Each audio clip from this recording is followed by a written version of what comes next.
Angamaly eternal wedding collections by Chungath jewellery.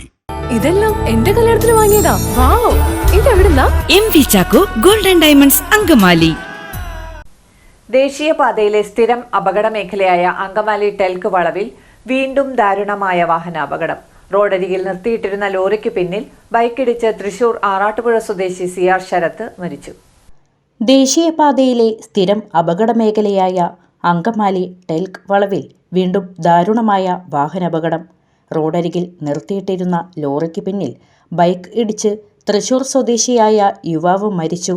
Arattupuzha സ്വദേശി CR ശരത്താണ് മരിച്ചത്. 34 വയസ്സായിരുന്നു.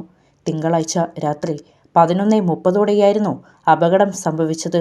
തൃശൂരിലെ വീട്ടിൽ നിന്നും എറണാകുളം ഏലൂരിലെ വ്യവസായ സ്ഥാപനത്തിലേക്ക് രാത്രി ഷിഫ്റ്റിലെ ജോലിക്ക് പോകുന്ന വഴിയാണ് ശരത് സഞ്ചരിച്ചിരുന്ന ബൈക്ക് അപകടത്തിൽപ്പെട്ടത്.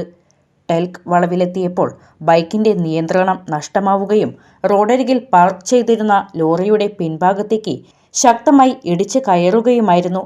ഇടിയുടെ ആഘാതത്തിൽ ഗുരുതരമായി പരിക്കേറ്റ ശരത്തിനെ ഉടൻ തന്നെ സമീപത്തുള്ള അങ്കമാലി ലിറ്റിൽ ഫ്ലവർ ആശുപത്രിയിൽ എത്തിച്ചുവെങ്കിലും ചൊവ്വാഴ്ച പുലർച്ചെയോടെ ജീവൻ രക്ഷിക്കാനായില്ല. അപകടത്തെ തുടർന്ന് അങ്കമാലി പോലീസ് സ്ഥലത്തെത്തി മേൽനടപടികൾ സ്വീകരിച്ചു. അങ്കമാലി താലൂക്ക് ആശുപത്രിയിൽ വെച്ച് നടത്തിയ ഇൻക്വസ്റ്റ് പോസ്റ്റ്മോർട്ടം നടപടികൾക്ക് ശേഷം മൃതദേഹം ബന്ധുക്കൾക്ക് വിട്ടുനൽകി. സംഭവത്തിൽ പോലീസ് കേസെടുത്ത് വിശദമായ അന്വേഷണം ആരംഭിച്ചിട്ടുണ്ട്.